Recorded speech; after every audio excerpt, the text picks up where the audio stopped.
నమస్తే మిత్రులారా, నా పేరు చక్రధర్ పటేల్. నేను CK cookings and caterings.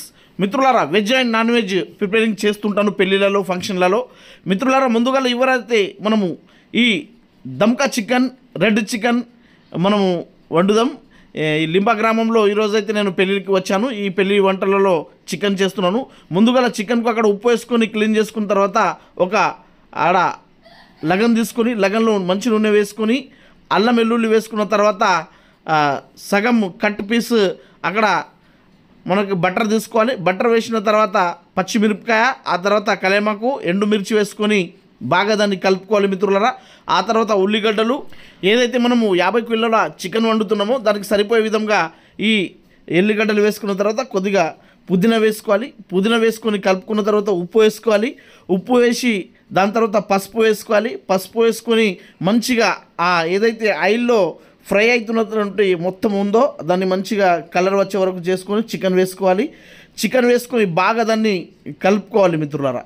కలుపుకున్నటువంటి chicken, నేనైతే ఒక 50 కిలోల చికెన్ వండుతున్నా.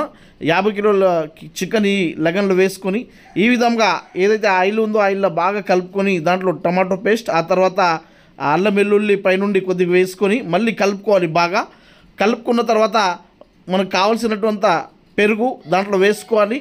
పెరుగు వేసుకొని బాగా దాన్ని మళ్ళీ కలుపుకోవాలి. ఏదైతే నేనైతే ఇక్కడ ఒక 2.5 కేజీ పెరుగు వేశాను. దాని తర్వాత మనము ఏదైతే చికెన్ ఉందో 50 కిలోల చికెను, 50 కిలోల చికెన్కు 2 కిలోల కారం వేసుకోవాలి. బాగా 2 కిలోల కారం వేసుకొని దాన్ని బాగా కలుపుకోవాలి మిత్రులారా. కలుపుకున్న తర్వాత చికెన్ మొత్తం ఈ విధంగా ఒక రంగులో వచ్చేస్తుంది. కుతకుతమంటూ ఉడుకుతూ ఈ చికెన్ ఆ లగన్లో మీకు ఈ విధంగా మంచిగా రుచికరమైనటువంటి నోరుకి నీళ్ళు వచ్చే విధంగా నోటిలో మంచిగా ఇట్లా తినాలనిపించే విధంగా ఇక్కడ ఈ లగన్లో అయితే మంచిగా చికెన్ ఉడుకుతున్నది. ఈ విధంగా ఆవిరి బాగా వచ్చిన తర్వాత చికెన్ మంచిగా ఒక చిక్కగా గాఢ రూపంలో రాగానే దానికి తర్వాత ఈ విధంగా మనం మూత పెట్టేసి ఒక గంట, ఒక హాఫ్ అన్ అవర్ వరకు బాగా ఉడకబెట్టాలి. ఉడకబెట్టిన తర్వాత పైనుండి కొబ్బరి పౌడర్ ఉంటుంది కదా, ఆ కొబ్బరి పౌడర్ను బాగా దాంట్లో వేసుకొని మళ్ళీ కలుపుకోవాలి మిత్రులారా. బాగా కలుపుకున్న తర్వాత ఇంకొక 10-20 నిమిషాల పాటు దాన్ని లగన్లో ఈ విధంగా మంచిగా ఉడకబెట్టిన తర్వాత పైనుండి ఇక చికెన్ రెడీ అవుతున్నది. కొత్తిమీర వేసుకొని మంచిగా ఇంకొక 5-10 నిమిషాలు దానికి ఇదే విధంగా ఉంచుకోవాలి. అది మంచిగా ఇప్పుడు దాదాపు ఉడికిపోయింది చికెన్.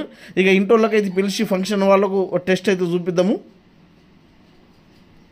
ఓకే, సూపర్ అని చెప్తున్నాను అన్న. అంతేకాకుండా కొందరు యువకులు కూడా ఇక్కడ ఉన్నారు.